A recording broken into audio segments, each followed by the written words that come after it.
Edhe pse është pjesë e mazhorancës, deputeti dhe njëkohësisht shkrimtari Ben Blushi ngriti një sër problemesh me të cilat përballet sot shoqëria shqiptare.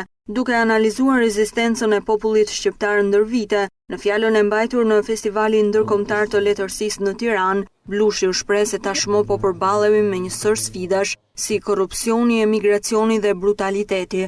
Duhet kishim rezistuar më shumë të keqes. Edhe kjo forcon identitetin dhe ne të një shpirt qëndrese që koha përvojë që nuk e kemi në masën që do ta kemi.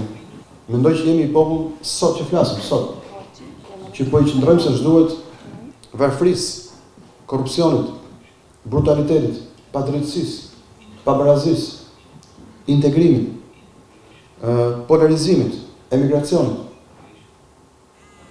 ignorancës, mediokritetit. Unë besoj që jo.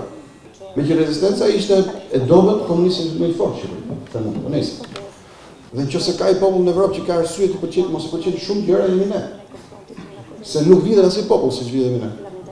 Kjo është e provuar me fakte.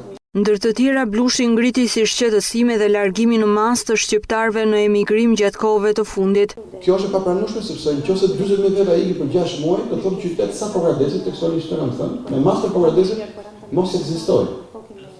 Në fakt tani jemi në tetor, janë bërë 100.000 zyrtarisht. Dhe atëherë kam thënë, po mirë, a mendojmë ne se nëse kjo gjë vazhdon, çfarë perspektive ka ky vend? Dhe thash, një nga gjërat që përsëri jam thënë, se unë jam njëri që ankohet shumë, kam thënë që në fund kush do i punojë tokën tonë? E mendon dot që mas 30 vjetësh nga 2 milion që jemi sot tu të ketë 1 milion? Festivali Ndërkombëtar i Letërsisë Deti i Bardhë 2 u organizua në Tiranë në datat 29 deri në 31 tetor dhe solli pranë lexuesve shqiptar, shkrimtar nga shumë vende të Europës dhe rajonit.